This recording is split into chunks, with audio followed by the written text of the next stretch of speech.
some people may not know me, some already do. My name is John Delvecchio, and I put cornering coach in parentheses because there's a lot of motorcycle training out there. There's a lot of different things that people do. In my little thing is I want to work on the cornering. That's sort of where I want to put my focus when I do these. There's, is not to duplicate a lot of what's out there, and it's what I'm interested in. I opened Street Skills in 2015. This is New York State licensed driving school, and I primarily do motorcycle training through there. I do not have a site, okay? So it's more coaching tours and online and things like that. And the Cornering Confidence program is sort of my baby. That's what I've been working on for these past 6 years. You could actually say I've been working on them longer than that when I first started coaching in 07. But that's a little bit about me for those of you who don't know who I am. Okay, so I want to make a quick disclaimer before we get started.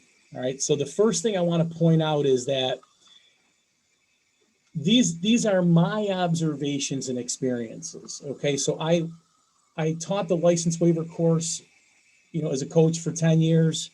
I've been operating my own school, the Cornering Confidence program, and so I kind of had been having a foot in both worlds, and so that's sort of where that's how I bring these experiences and my observations.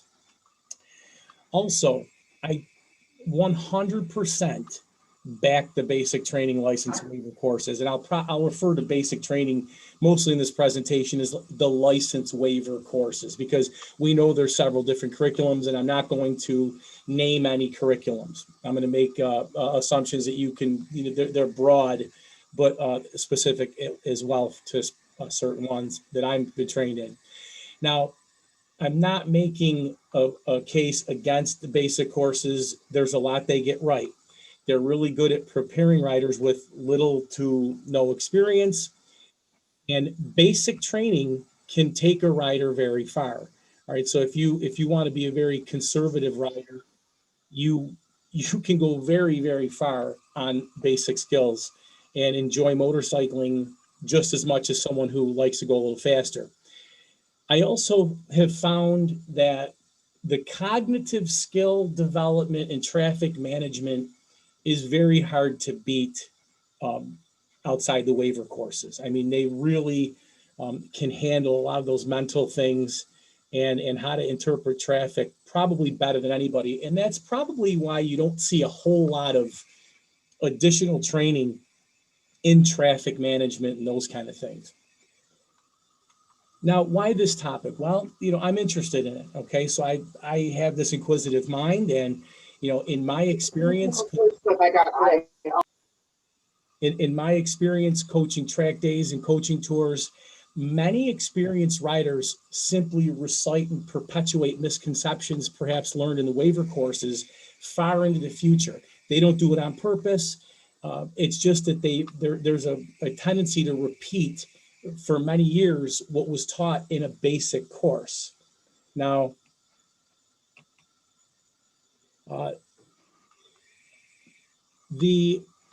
where I see problems are mostly with the next level cornering content and techniques beyond the parking lot, because we know there's a trick here. We have to teach people who don't know what they're doing not to hurt themselves today while we're learning, and then once they leave us, some things just aren't as applicable anymore. And so it's the next level cornering content and techniques that we're looking for, and they're not being learned and potentially holding riders back once they leave the course. Also, waiver course coaches may want to understand their students better because they may be bringing knowledge or questions to their courses. And you got to understand, in today's day and age, there's a lot of YouTubers, and there's a lot of great books out there, awesome podcasts, and they talk about things. And if you as a coach just stop, with what's in the basic waiver courses and say, well, this is going to take you forever into the future, you just may not be understanding where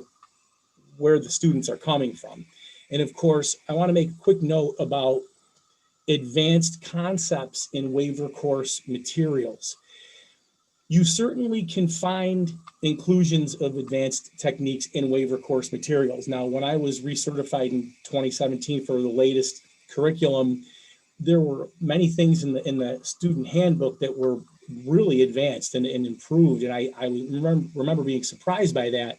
And the writer coach basically was saying, well, this might be the only class they ever take, and that the book itself is kind of supposed to be a standalone resource.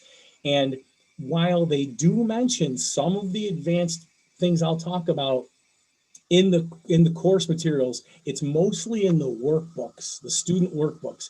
When the students are actually out riding in the parking lot, these things are basically absent. So those are my just overall disclaimers ahead of time.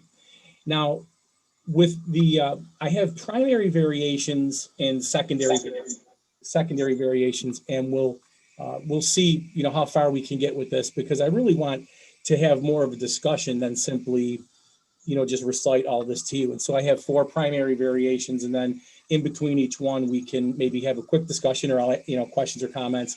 And then if we get to the secondary variations, we can do that tonight. Now, somebody has to mute. I hear sniffles and things like that. So if somebody could just check to make sure they're Microsoft, you know, remember, if you want to talk, great. Hold down the space bar, say what you need to. Okay, so the first, I'm going to read the 4 first, and then I'll take them one at a time. So the first one has to do with narrow cornering focus. Now, I'm not saying that there's not enough cornering materials or training in the waiver courses.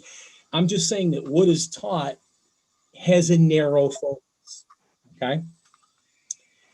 The front braking technique, and more specifically the hand placement and how to use the brake, that is a major variation. And entry speed is another big one. So we're going to talk about entry speed. This is crucial, really, to what separates the parking lot waiver courses from next, let's say, next step, next day training, whatever you want to do. And of course, braking and curves. All right, so we've all heard, you know, many times, never use your brakes in a turn, and we've said it many times as coaches, if you're coaches out there. So these are the primary variations. So we're going to take the first one, then I'll just open up for questions if there are any in between. If you don't have questions, no problem. The chatting feature probably works just as well, but it's just easier just if you hit the unmute. So I also want to point this out. I am not guessing at this, okay? So I am going actually to the curriculum. This is from the curriculum. It's not my opinion, and this is, and I'm basing my opinion on here is what I've gotten from the curriculum. So I guess it is my opinion. So the goal of the waiver courses explicitly state it's to provide the fundamentals, right? So, you know, anything you do, you know, I think an airplane pilot, they fly, before they can fly with gauges, they have to be flying by sight or whatever. And so we have to walk before we can run. This is your walking class. Safety is a number 1 priority. And, you know, the most important thing I remember from when I was coaching the waiver course was that secondary was they learned a skill. The most important thing, what everything was done beforehand, was to make sure that everyone was safe, nobody got hurt. And you really need that, you know, when you're handling this machinery, when people are unfamiliar with it. And so that really takes a big chunk of the priority of what we're doing in these waiver courses, is making sure people go home at the end of the day without anything broken. Now, right in the curriculum, it reads that aggressive riding, challenging the roads, take it to the track, right? So that would basically knock out every sport touring rider. So unless you were just going to be, you know, parade riding through certain areas, twisties and things like that, well, then this course isn't for you, according to them. But again, that's also relative, okay, challenging a road. But we can get from this that they mean you're going fast in the curves. It says make responsible choices, not risky ones. Now, again, if you've ever been to, you know, a motorcycle rally, like a BMW rally, people are they're riding at a pretty good pace. And so, the responsible choice, and we all say this, the responsible choice would be don't get on a motorcycle, and that's what a lot of people are saying in other training circles. Hey, the way to cut down numbers is just don't ride. But we know that that's not possible for some of us. Now, it also is a simplistic approach to cornering that I've noticed in the waiver courses. Teaching someone how to corner on a motorcycle at regular road pace is a very complex thing to do. It's very difficult to do. And so we really don't have much choice when we do this. We teach them the 3 parts of a curve. We teach them, basic line theory, the slow look, press, roll technique. And then, of course, we go out in the parking lot and practice it at parking lot speeds. And of course, this was interesting to me.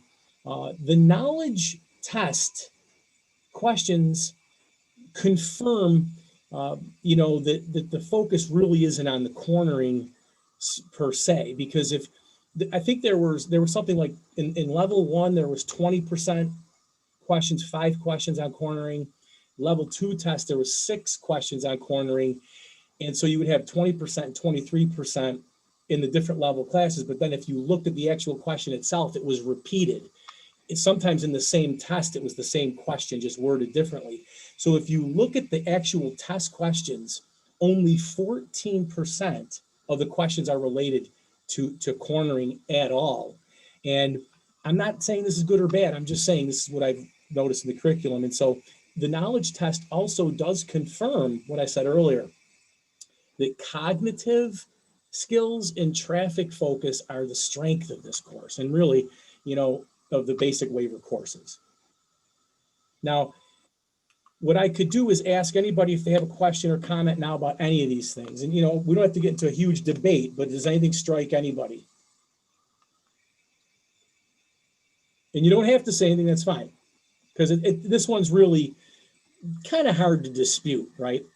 But now let's move on to the next one. Now we're starting to get into, I think, the next 3, I think, are really important distinctions between the 2, all right? Now, front braking technique, all right? The rear brake we'll kind of set aside for now, but from the curriculum, directly from the curriculum, it says that it would be an error to cover the front brake. Now, perhaps this could mean just for this particular exercise, but it didn't seem to be that way. It seemed, as I taught the course over the years, it seems like this is a big deal. Okay, for most coaches I know, this is probably one of the more important things they look for, is to coach against this. Now, it also says from the curriculum, we're going to roll off and reach. That again suggests fingers curled around the throttles, good posture.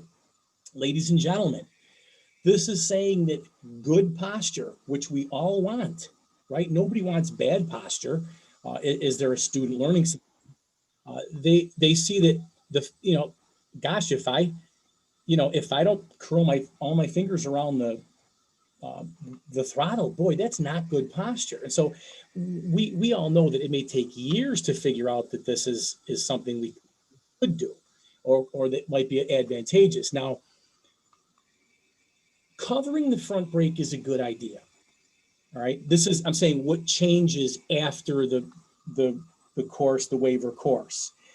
So if someone that leaves the course and gains some experience, let's not say that the week after they get out of the course, or maybe even the year after they leave the course, we could talk about miles, maybe the amount of miles that somebody's ridden. But in a significant amount of time, let's say a fair amount of time passes, if someone is not riding with their 2 fingers resting on the front brake lever, which I will talk about a little bit later, it severely handicaps the rider, okay, beyond the basic course. Okay, not just in traffic, but also in corners, especially because we can all agree in this room, no matter where you are in your thinking on this, you cannot argue with the fact that we have to transition from brake to throttle, back and forth from brake to throttle. That is like a fundamental thing about riding a motorcycle. And so what we teach about not covering the front brake in the waiver courses perhaps causes disservice later on.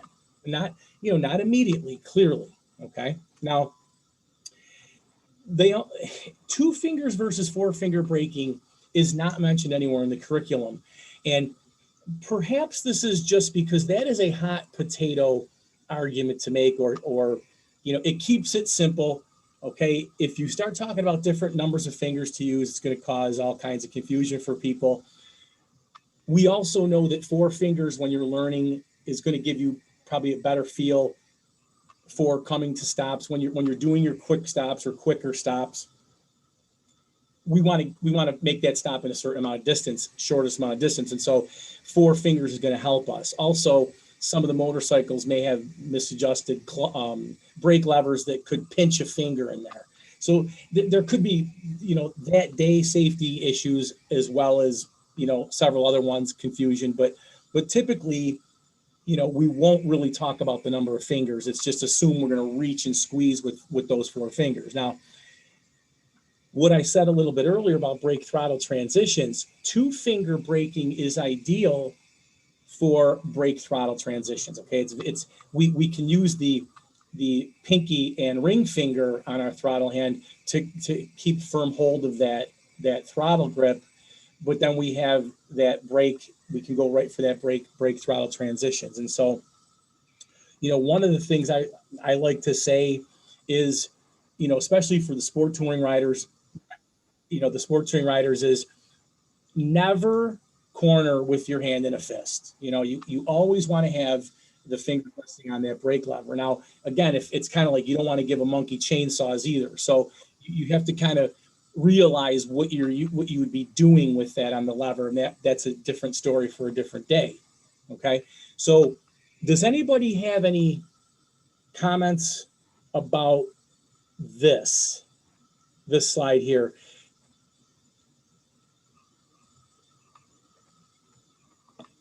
Doing well. I must be communicating by point perfectly. Let's move on to entry speed. All right, so entry speed, I remember teaching the waiver course, and this was something that we just beat into their heads. Okay, this was a definition. In the waiver course, I don't remember too many definitions that we really banged into their heads. This was one of them.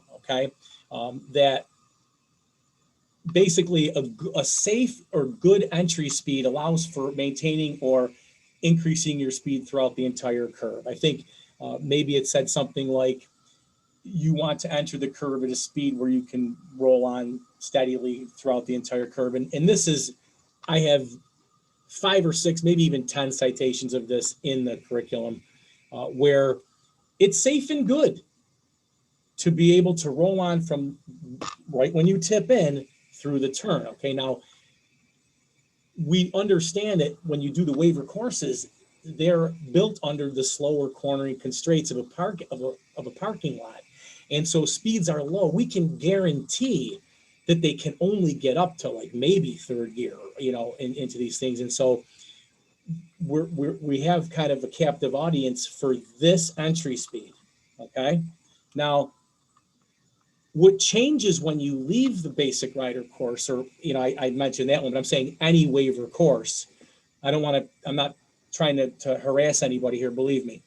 But we know this changes. Entry speed for experienced riders is generally faster. So if we add throttle, as a rule, this is problematic. It's not safe. It's not good, because if someone were to tip in at too fast a speed and roll on the throttle at the beginning and then through the entire turn, that could lead us to a major issue, which has to do with the speed versus your cornering arc, and I'm going to talk about that in a second. Now, also, the curriculum says all slowing must be completed before the entry point. Again, we'll talk about that in just a moment, but it basically says, listen, You have to slow so much before you tip into this corner here in this waiver course. We want you to slow so much that you have to, for stability purposes, roll on that throttle, at least crack the throttle to maintain it, the speed, and then roll out, because otherwise you will fall into the corner when you lean in, right? But any faster, then we don't want them to slow in the turn. So it's kind of, we're trying to balance on the edge of a knife when we teach a faster skill at lower speeds. So, what changes when you leave is riders will slow in the first half of the curve. It is common. And, I think if you ask 10 riders, when do you transition from brake to throttle? And these are riders that would ride at a spirited pace, let's say, they would probably say, look, I transition from brake to throttle before I tip in. And in reality, they probably do not, because they at least probably coast, okay, as they go in with maybe engine braking or a closed throttle, because we know that we can't increase our speed or we're going to cross that line. And so that brings me to the speed versus arc. So this is just an image that, to understand what I'm talking about about the speed difference between the waiver courses and what happens when you leave, especially if you ride at a faster pace. We want to keep in mind that the entry speed, it doesn't have to be one that allows for roll on from beginning to the end of a turn. That's a waiver course definition. All right. Entry speed is simply the speed that we enter the corner at. And it could be the opposite. Okay. It could be a speed with which we want to continue slowing past the entry point of the turn. Okay. Whereas a waiver course would say we need to start rolling on there. Remember, the key difference here is strength. So if you take a look here, we want to, so the first skill is we want to transition from brake to throttle. So I talk about that, covering the brake, okay, so with the two fingers, so we can go brake to throttle transitions. So we would all pretty much agree you're going to make brake to throttle transitions when you corner on a motorcycle. You can't ride it through a corner without going from one to the other. At some point, either in the beginning or in the middle, or even close to the end, if you're going at a fast speed. So if we go into our, so it's when that transition takes place. So I'm going to try to use this laser pointer.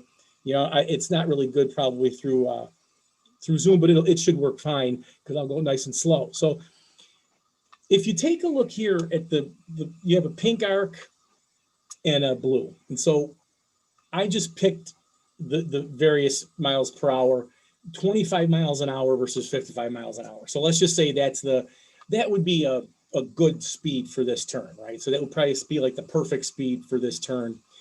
And so we know that we can't really take the 25 mile an hour turn at 55, because that's going to put us out, on a different arc. You can just take the beginning point of these lines and put them together as if they were a trajectory, and you would see that speed is the major predictor in when we transition from brake to throttle. Okay, so now you want to typically transition from the brake to throttle at the slowest point in the turn, which I would say is your lowest miles per hour in the turn. So if you were looking at your, a graph of your speed, when it dropped to the most point, the lowest, that's probably the point where you're going to transition from brake to throttle. All right. So if we're entering right here where the number 25 is, and I'm going, let's say 25 miles an hour, as soon as I tip into the turn, I'm going to need to roll on that throttle to make this 180-degree curve, let's just say. The rider behind you is coming in at 50, right? So they can't let off here. They have to, and I just picked 50 as a random number. If they were to let off the brakes here in transition, it would send them on the wider arc. And so they have to continue to slow until their slowest point and the motorcycle's pointed in the direction they want to go before they make that transition. So where we are, where we differentiate between the waiver course and what happens in life after is that they're always pretty much going a speed in the waiver course that requires the brake throttle transition to happen at the beginning of the curve, if not immediately at tip in, right? And so if we have if they have their hand curled on the grip, okay, we never want to corner with our hand in a fist. Then as they release the brake vertically upright, they curl their hand on the grip, but now they're left with just press and hope, okay, on getting through it. And so this is something that is really, hard to argue. Okay, it's difficult to argue that you're going to make a hairpin turn at 60 miles an hour.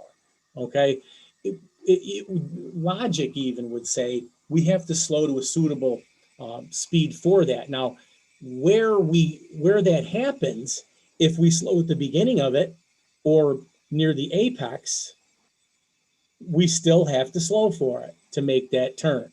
All right. So this is, I don't want to get too deeply into the content that I teach in cornering confidence because this isn't really a presentation on that. But advanced training, even the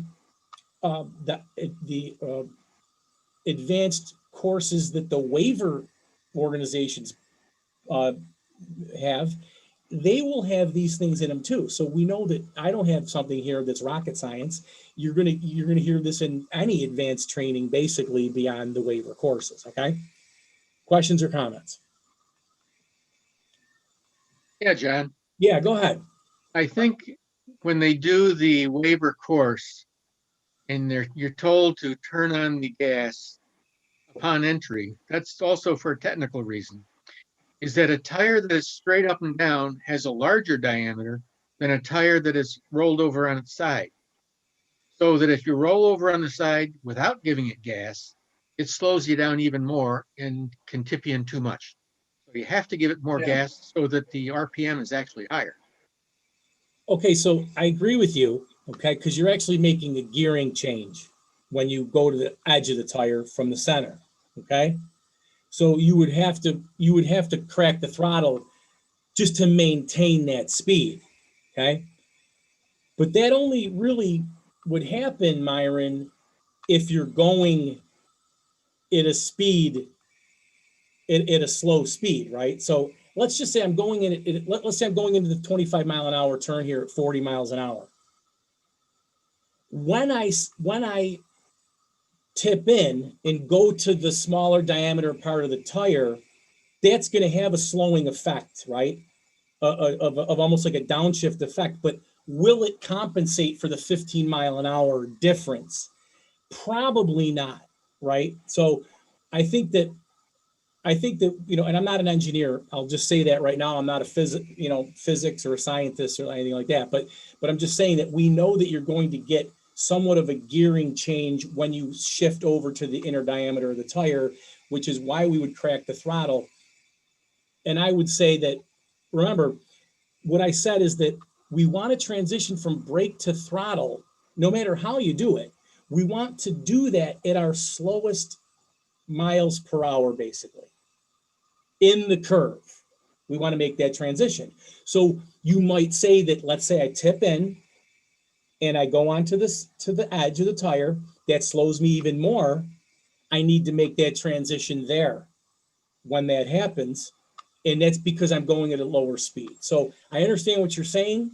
I just think that what I was trying to say is that if you follow the directions of the course and your entry speed was 25, you still have to give it gas in order to maintain 25.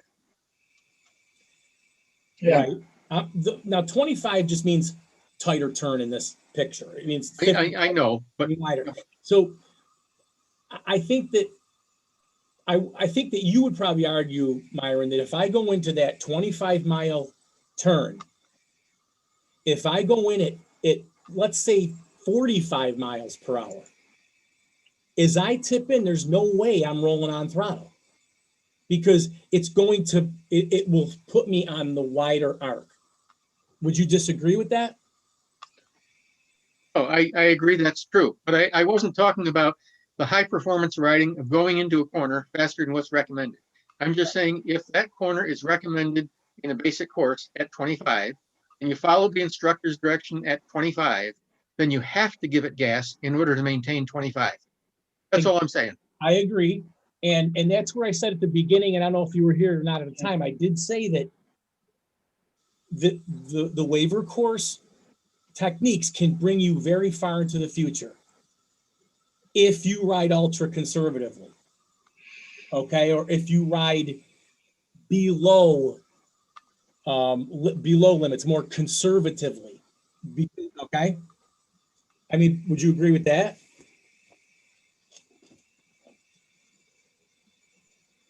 Yes, I would agree with that. Good. Okay, good. Thanks for that, for bringing that up. Appreciate that. And you're absolutely right. And it just does reinforce sort of what we're talking about here. Okay. And again, I'm not trying to discredit the techniques taught in the waiver courses. They're sound for what they are to do. My point here is that we have, I should turn this off. My point here is that we're going to be going faster and it may not be appropriate. So let me move on to the next one. This is probably one of the big boys. Okay, this is where this is the last one of the primary sort of variations that I have here. So we already talked about the hand placement. Okay, the using of our entry speed coming in. So now this kind of talks about the using the brakes in the curve. And so if you really want to get somebody riled up, hang around with a couple of coaches and say, well, you can use your brakes in the turn. They'll probably start to shake and say, well, no, you can't do that, right? It's very dangerous. And it could be, okay? So I'm not saying braking in curves is like a walk in the park here, okay? It's very important that you know what you're doing. But right in the curriculum of the waiver course, it will say that slowing in a curve is considered an error in judgment and must be corrected. Again, maybe this relates to a specific exercise, but this is, if you have, let's say 15 exercises and you spend one of them just hammering this in, it could have a lasting effect. And most riders are not going to get additional training. And so they're going to have this in their head, never break in a curve. And oh, by the way, they're also cornering with their hand in a fist. So it's sort of a horrific thought for them to be leaned over, hand curled on the grip, and then reach and squeeze for the brake because of, the suspension's a disaster by then. The reaction time isn't there. And so it's easy for people to think in their minds, hell no, I'm not braking in a curve, because that particular scenario is kind of a frightening scenario. Now, on this one particular range exercise actually says it should not end if the riders are braking past the entry point, all right? Again, what the purpose of the exercise is irrelevant because we know that it's for new riders, right? So it's just that what will be remembered after, because these people typically do not go for more training. So what changes? Well, carrying the brakes into the curve or slowing into the curve is common, okay, when people leave, okay? And they may not know it, but just like we talked about with Myron, they're going into a 25 mile an hour turn. They are not rolling on the throttle if they're going in at 45. Okay, maybe there's someone who really leans and really has good tires and things like that, sticky tires. But most of us are, whether we think we are or not. And I challenge people out there, if they can ride these days, go to a twisty section and ride at your normal pace. If you go faster, you're not rolling on the throttle until probably closer to the corner apex, okay, the middle of the corner. when you're, the first half of the turn is over, because you know from your experience that if you add that throttle more than just maintenance throttle, then it could lead to trouble. Okay. Now, trail braking would be an example of this. I'm not getting into too much detail on that tonight, just because I'm pointing out certain things, and that's a whole thing in and of itself. Now, just to complicate things even further, when it talked about the curriculum, I have a KTM manual here. Right from the manual, it says, now their KTM is ready to race. That's their thing. I mean, would you say their motorcycles are pretty fast?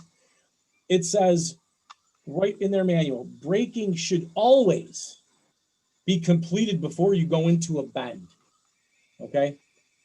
Now, always completed. So that kind of seems like lawyer talk to me, because there's no way you could do that on their motorcycles. I mean, if you're riding them at the pace that they build them for. Okay. So we know that we have to continue to slow past the entry of a turn. Now, if I go back to this, when you're in the course, you have a slower parking lot with a coach to control your speed. When you leave the course, the coach isn't there, and the speeds pick up. And so I think of that, 20 something, okay, who's riding with his buddies on sport bikes or something, a week or two after he took the course. What's going through his head, or her head even, because we're getting a lot of female riders now, right? So when they leave the basic course, are they trying to keep up with their friends, but they say, look, I can't use my brakes in the turn. I got to hold on for dear life through this turn, which brings me to another thing coming up in a minute. But let's see. So, and then of course, I put this down at the bottom because this is like a secondary thing. And if you took the advanced rider course, or a waiver course organization secondary levels, they do teach you how to apply brakes leaned over a little bit, and how to maybe do direction changes while you're actually in a lean. And I would just say that braking doesn't have to be using your brakes. Braking can be rolling off the throttle. It could be continuing through a turn with your throttle closed as well. It's slowing in curves. All right. And that really could save people's bacon, if they're if they're running a little bit wide, and they're not really thinking about what they're doing with their throttle hand. Now, any questions or comments about the braking in the curves, or questions about anything I've said, or comments?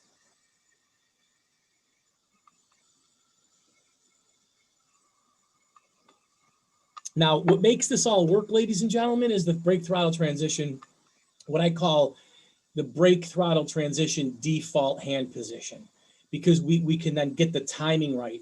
Remember, we're going to do this at the slowest mile per hour, basically, in the turn, wherever that is, the beginning, middle, or end. We're going to finish our transition from brake to throttle as we leave, as we exit. All right, and that's what changes if you're riding at a spirited pace and you want control. I think originally I titled this, instead of braking in curves and in entry speed, I had corner speed control, because the way it's taught in the waiver courses, you have to set your speed ahead of time. There is no second chance. You set it ahead of time and forget it. Set it and forget it. Okay, because you can't make any decisions after you commit. What changes after you leave the course is you don't want to commit at the beginning of the turn if you're not sure about a lot of things about the turn, like, are you going to make the turn, and is there something in the turn? And so those are some of the things. And I would say that slowing and braking in a curve, they're important skills if you're going to do this, even just recreationally, not even at a sport touring pace, because stuff happens. Now, I'll put the secondary variations up here, and we're doing really good. I could, I didn't know how long this would take. It's my first first time presenting this information. I've been spending some time really researching it. So now this is like you're my guinea pigs here with the content. But so here were the secondary variations. These are things that I don't see as crucial, if you will, but as an experienced rider myself, I see them as things that could be improved. First of all, riding posture, just a couple of things we'll talk about with riding posture. What to do for in-curve emergencies. Now, you can't cram certain things into the course. So the waiver courses, you got to nip and tuck anyways. And so this is left off the plate. Low speed maneuvers, I have a real weird thought about this compared to a lot of people I know. They just, I don't know how else to say it. I actually was, attacked on a Facebook group about ideas behind this one. I say attacked. No one attacked me. They just said mean things to me. Shifting is another one. So these, again, there could be more things, but these were the glaring secondary variations. From the curriculum, cover the clutch. All right. But what changes when you leave is we don't cover the clutch beyond our low speed maneuvers when we leave the course. And it's almost like intuition. We're told time and time again in the class, cover the clutch in this waiver class. And then we just kind of let it go after and when we leave the course. The curriculum says don't cover the front brake, which covering the front brake out there in the world decreases reaction time and controls our speed and steering much better for not even just tight cornering, just riding around. And this is not the same as the clutch. So while people quickly learn not to cover the clutch when they're out in the real world, it takes a little while for them, if they ever do, realize, hey, I could probably cover the brakes for a lot of benefits here. At least in traffic, cutting our reaction time down, which, by the way, is mentioned in the book, the workbook for the students, okay? Lean with the motorcycle. And so, there's a classic picture in the waiver course that shows leaning with the motorcycle at normal speeds and then the counterweighting when you're in a low speed turn. So we want to lean with the motorcycle, and that could serve you well for many years, even if you're a sport touring rider, okay, and you really want to, go a sport rider. But leaning inside the turn may increase control and clearance. Again, these things like leaning inside the turn is probably just left out because why would you open that Pandora's box with new students, with new riders, okay? So I can understand that, and I can also see why the curriculum would say cover the clutch, don't cover the brake, because, I guess the theory is we don't want to mix them up. And so there may be other things, other reasons there that I am not aware of. In-curve emergencies. Okay, so from the curriculum, there's a straight line focus for swerves and obstacles, which is a good thing, okay? Because that's when most people are going to encounter something they have to swerve or ride over, okay? What changes, though, is cornering techniques needed for swerves and obstacles, right? So there's in the course book, there is a mention of choosing different lanes for lane positions in a corner for certain things, like you would pick lane positions going straight. They also talk about swerving in a curve, how much lean angle is required on when you come back in, but it's not really shown. It's not really discussed. We don't practice it. There's no way to what am I thinking of? There's no way for them to really get that when they leave. So right now they're thinking, I swerve with motorcycle independent of my body lean, and then if I go over an obstacle, I get off the seat. But when you go into a curve, it's kind of different. Okay, so the swerve, you're still going to kind of do the handlebar presses, but we don't want to upset the suspension very much. You want to keep a balanced suspension. Obstacles, okay, if there's a 2x4 in a corner, we're not going to lift our butt off the seat typically. We're going to kind of hold on and let the suspension absorb it if we can. Try not to make any sudden changes in speed or direction as well, okay, if we can avoid that while leaned over. Now, in the curriculum, this is a weakness that I find, and there's really no other way to give people a solution in a waiver course without giving them everything I've given you tonight, basically, on how to brake and slow in a curve. So the solution, if you're running too fast in the curve, is to, and there's this guy, Brett Tax, he's a really good YouTuber, and I listened to a podcast of his where he said the press and pray. Okay, I don't know if he came up with it, but that's who I heard it from. And he said the if you're about to run wide, you're going too fast, press and pray. What you're doing there is you're looking, you're going to press that counter steering grip inside, and you're going to lean more. And in truth, that probably would work for most people, since most people have no idea how much lean angle they have left.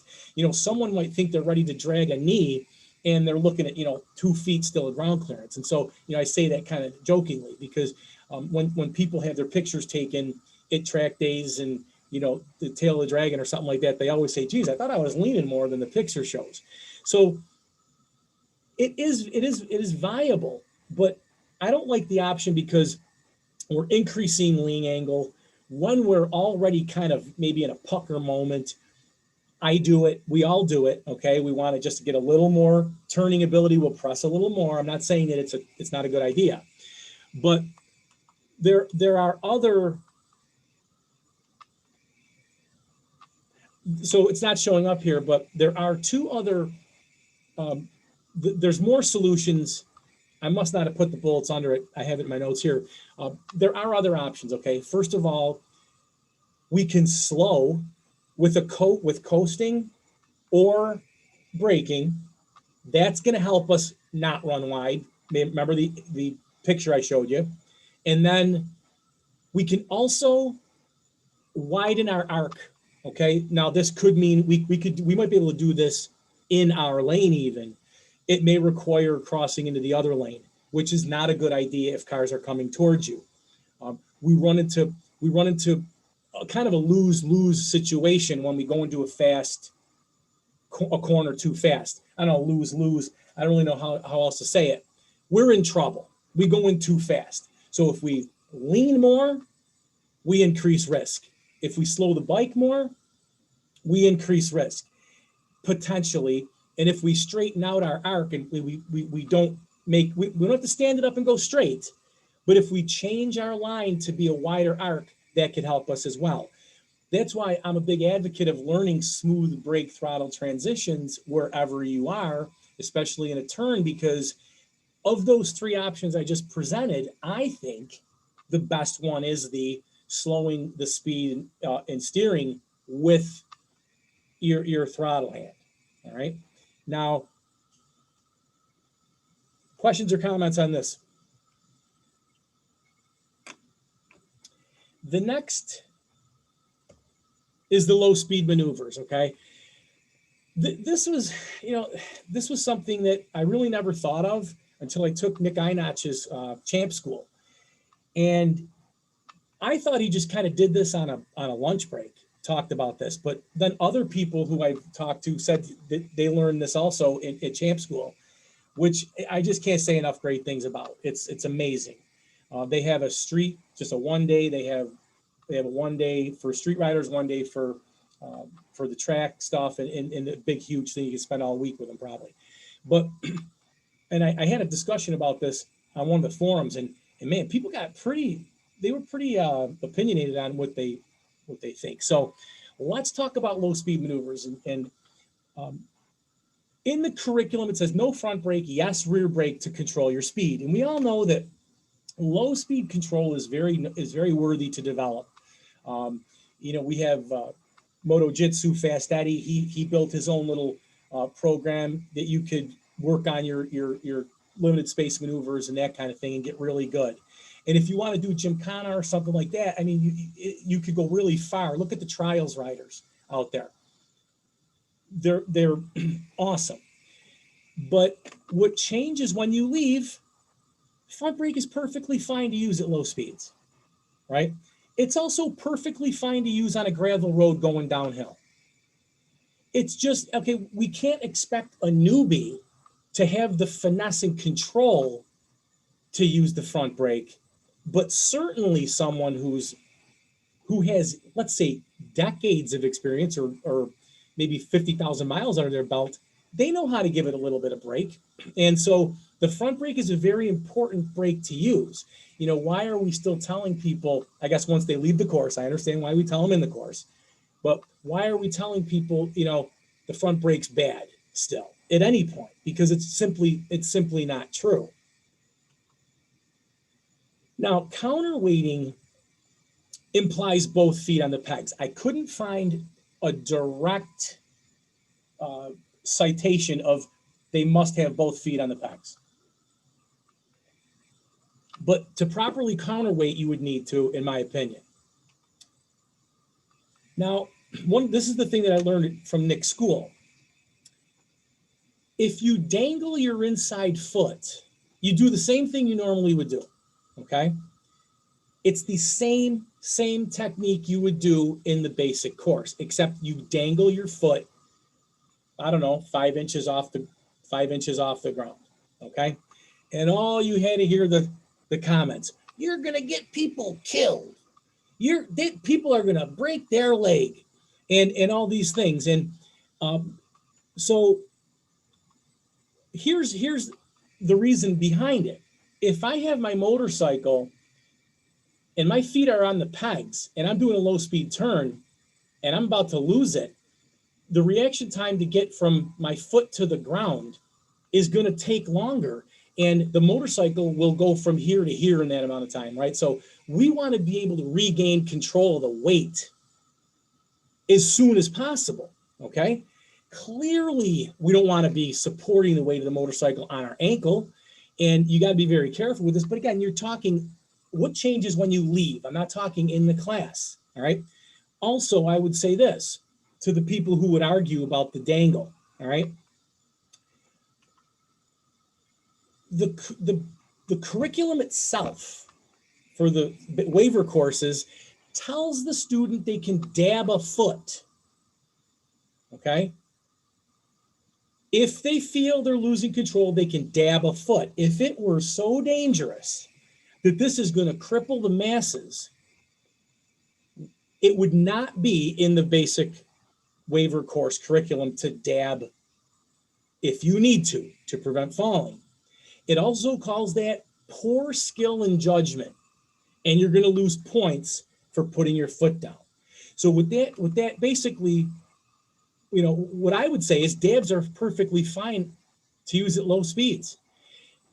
Now we're reinforcing a new rider who's impressionable, and I don't know, I don't really want to make a call why or why not they do this, okay? But what I can observe as a coach in both worlds is that they're going to remember something when they leave that course, and they're going to remember that low speed turns, you got to have your feet on the pegs. How many bike nights, okay, has somebody done a tip over? By the way, I think the Virginia study did show a rise in tip overs, and that significant number of the crashes in the most recent study from the University of Virginia was just that tip overs were common.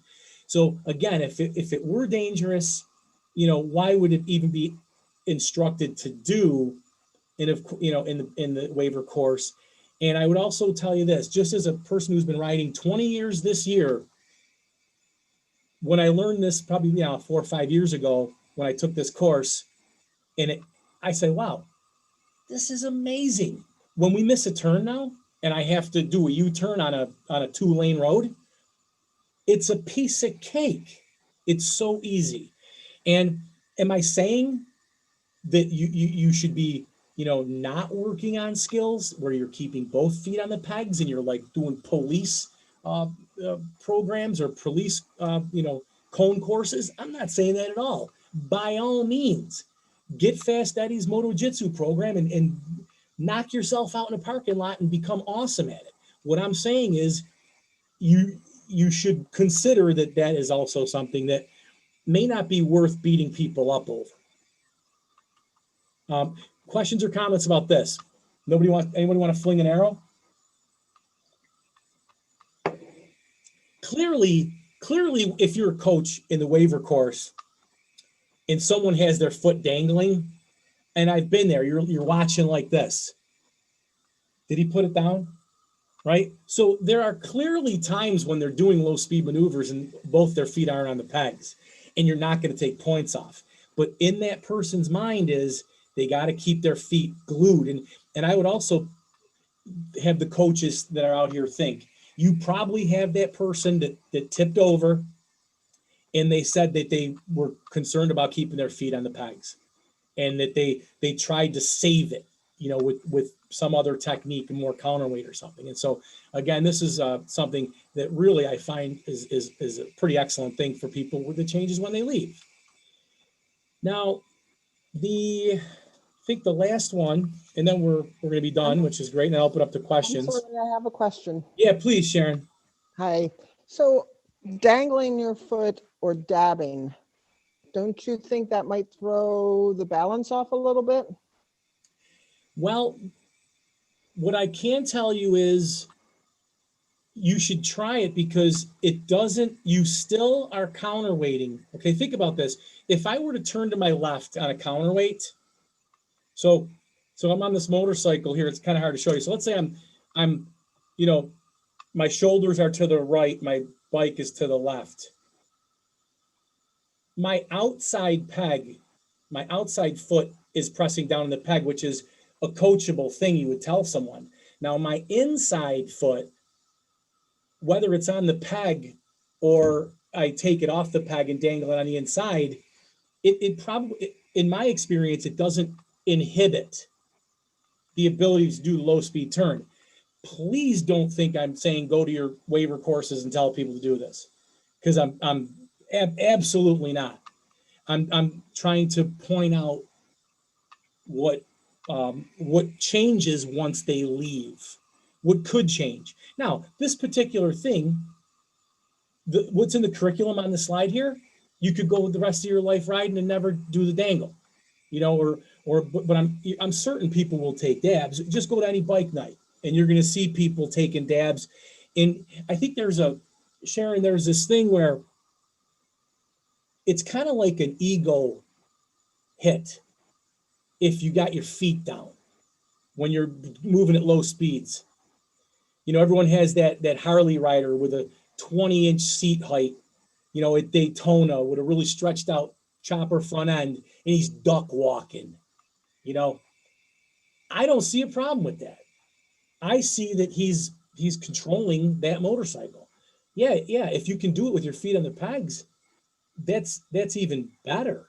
But again, just because you can doesn't mean it might be the best way to do it. Now, again, I'm not saying the waiver courses should not continue to do this. And by the way, the dabbing, deducting points, I'd probably like to know what their thought process is behind that, because I really don't. Like, I haven't talked to the curriculum people that write the curriculum at these organizations about this particular issue. And do we got to take points off for it? Maybe if they drop the bike, maybe they're concerned someone is going to twist an ankle, okay, because they're new.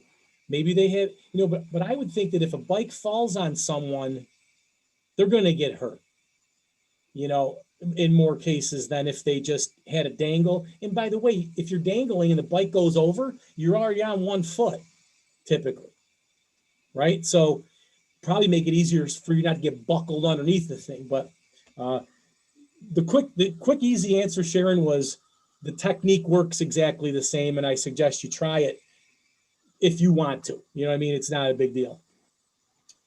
Okay, great. Thank you. You're welcome. Now, when it comes to shifting, this is the last thing, guys. This is it, okay? This is my last observation of the secondary. The curriculum says make the steps distinguishable to make a slight pause between each step. Now, I understand no one even, the concept of shifting gears is foreign to a lot of people. They don't even have manual cars these days. But it's a squeeze, lift, ease, 2, 3, 4, 5. I mean, we really want them to make the steps in a more gross fashion as we refine them. But we never go back to it really in the parking lot. We always, we assume they're going to smooth it out on their own. What changes is smooth shifting is very important from corner approach through the exit, right? So there's many times when we need to downshift as we go into a turn and maybe even in the turn. I remember the waiver course specifically said not to downshift in turns. And it said you could upshift. Again, that's probably a smart thing to tell someone who's brand new, because if they need to give it more, they can give it a throttle and eventually it'll pick up and take them out very less abruptly. Whereas if they were to downshift in a turn, it could cause chatter of the tire and they could lose traction, because it's almost like a rear braking effect. But I bet every one of us in here is downshifted in a turn that we misjudged. So what changes after is that. And so how long does it take riders to develop this on their own? I don't know. I'm trying to think of, I think I might have read an article or just someone wrote into a magazine, like maybe a few years into my riding career or whatever. And someone talked about Reg Pridmore and his smooth and, and how it's important to be smooth on the controls. By chance, I read an article or something. And of course, then I read Reg's book, and he's it's one of my top 4 books. Okay. So that is kind of in a nutshell, those 8 things, primary and secondary things that I kind of notice is I call them fails, because you can call it clickbait if you want, but how do you get your message out to people? And I guess fail is really a bad way to put it. It's more like I guess inconsistency or limitations, if you will. And I'm not crazy enough to say we need to start teaching these things, because in the basic courses, and I know they're taught in the advanced courses, even from these waiver organizations. It's just that hardly anybody takes the courses. So what are we to do?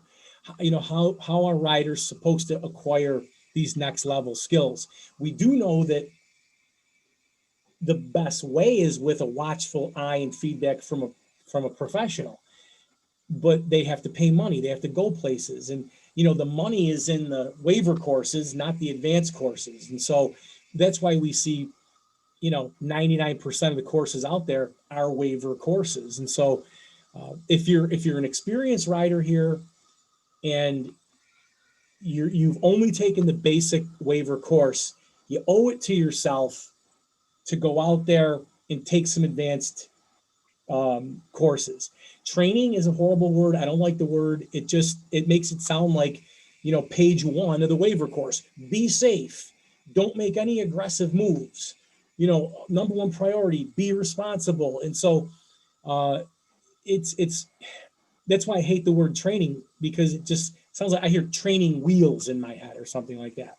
Now, coaches out there, you may want to just take some of this information in your own head. You can have, this play out in your head. So if someone comes to you talking about certain things or wanting to use 2 fingers, I'm not saying teach them totally something different. I'm saying you're going to know where they're coming from, and you don't discount these things. You could turn them into a teachable moment for that particular rider. And that rider may then understand that once they leave the course, things do change.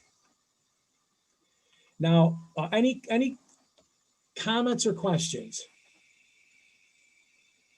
before I take you to the last slide and then give everybody a chance to stick around and say hi to me if they're friends or whatnot? Okay, I have a comment again. Please. So training. I see nothing wrong with the word training myself, using that I'm a dog person, so think of it in the aspect of training your dog. You take a beginner class, okay? Your dog's got the basics, knows how to not pull on the leash, sit, stay, that kind of thing. If you want to do more with your dog, you take the next level of training. So using the word training or your mindset around the word training, I disagree with. You know, we could agree, disagree there. You know, in your example, you're not getting the training, the dog is, you know, so it's easier for someone to say, I'm going to invest in my dog's training. Whereas I just remember a conversation I had with David Huff, okay, and I had these flashcards I was making, and he said, you can't name your book something with safety or training because people typically they'll be like, I don't need training. And you know, he cited a couple different things, and he named proficient motorcycling that because it exuded a skilled atmosphere, a more a connoisseur of riding skills. You know, someone who's striving to be better than everybody else at this thing and this skill, and they want a higher skill level. Which over the years, I've read other things about the same thing, that the people who are attracted to second tier training, as we would use your word, they they're the people who like, I'm gonna say BMW riders is a just as a kind of image in your head, but it's really that rider who they have a lifelong learning kind of a mindset, and so they don't they want to do it because they want to become better, not necessarily safer. And again, that's not true for everybody. I just think that could be a problem with getting people in the second tier. Oh, when you go for motorcycle training, it's the waiver course, and you know they really don't know there's anything else, people. So, well, I don't need to take the waiver course. I know how to do it. So, you know, it's kind of like when a teenager gets their license. You know, they don't need to know anything else. They know it all. They got their license. Hey, I passed. I'm a good driver now. And I think a lot of coaches might agree that there's that similar thought process with waiver course grads. But again, to prove your point correct, Sharon, when I talk to people in around the industry, I have to use the word training. I have to say training because that's the only way they know what I'm talking about. Now, someone's raising a hand. I don't know if I know how to answer that here. Martha, you just unmute your phone. Yeah. So I got my license in October 2019. And I went through the basic course, got my license. Of course, I bought the Harley Davidson before I got my license. And what I've discovered is that the course was fine. I learned a lot. But I equate riding a motorcycle with running an Excel sheet. You know how to run it, and yeah, you'll get by. But it does so much more than just the basic stuff. And if you want to learn, you need to find an advanced course and take an advanced course, because there is so much more to riding a motorcycle than just running the basic Excel sheet to do your spreadsheets. See what I'm saying? Oh yeah, because So, I also teach computers in high school, so I know what you mean. It's like they know how to add up a few cells and to make format the cells, but they really know how to do a sort. Do they really know how to do, you know, some of these advanced features, you know, like functions and stuff. And so, yeah, you can clunkily drive a motorcycle down the road. It's how far do people want to go? And like, you know, to bring the thing full circle, you can have a very long, enjoyable motorcycling career with everything you learned in the basic rider course. It's if you're interested in a very reserved, measured, as they would say, responsible, non-aggressive kind of style of riding. But most riders I know like to pick up the pace, at least to a certain degree. That's more that's beyond the parking lot speeds. Maybe if there's a parade riders, a lot of times my buddies and I will get behind like a parade of maybe Harleys or something, maybe 30 Harleys, and they're just going, they're taking it easy. Now maybe they could ride the wheels off of those things, and they're dragging knees at the track, okay, on their Gixxers or whatever. I'm not judging their skills. What I'm saying is that when they're in that environment, it's not a high risk cornering problem that I think that they're facing. And so you can just go out there and enjoy motorcycles. By the way, you can in the traffic management stuff. If you're going to commute around the city, you're not going to get out to the curves, and to the twisty roads. You can't beat the basic course for how to pick up, all those mental cues. So good luck, Martha. Continue to learn and enjoy that Harley. And they're great bikes, and it doesn't matter what you're riding, because whatever you're riding, especially some of the things that I would teach in my advanced course would be good for someone on a cruiser, because we talk about how to give yourself more ground clearance, with simple body positioning and things like that. And so just because, you may be riding a cruiser doesn't mean you have to stop at parade riding, is my point. And I give you a lot of credit. We like the motorcycles we like. Okay. No, I don't want someone to tell me, the motorcycle I want to ride. Okay. A motorcycle, I look at it, I want it. That's what I want. And that's it. And so people have their own perspectives on that. Exactly. And I just feel as though the basic course gives you the basics. And if you as an individual want to learn more, whether you're on a cruiser or a sport bike or whatever, it's your responsibility to get the education. Yeah. So Well, thank you. Now, what I'm going to do is I'm going to continue on here real quick. I'll hold on for more questions here, but I do want to bring this to a conclusion for people, and then we can send you on your way if you want to. But just want to point out, you can join the Cornering Confidence community. That's my thing. If you could go to corneringconfidence.com. I do send a monthly newsletter. You can sign up for that. I started the Curve Meisters Facebook group. Just I wanted to get more involved with that. I have these other social media things. I do Zoom events. Now, rider coaches that want to take my online course, I give you 50% discount on it, which it end up costing you $25. The book is $25, and you can get it a Kindle for $9, $10. If you go to my website and buy the book, you can I'll mail you one with a 10% discount. You use Zoom there when you buy it, and then same thing with the online course. Anybody paying attention can do that. If you're a coach and you want to take my online course, just send me a picture of your rider coach credentials or whatever you're certified under, and I'll be sure to send you a code for that. And it's again, this is a soft sell. It's not a big pitch here for me to, I really appreciate you coming tonight.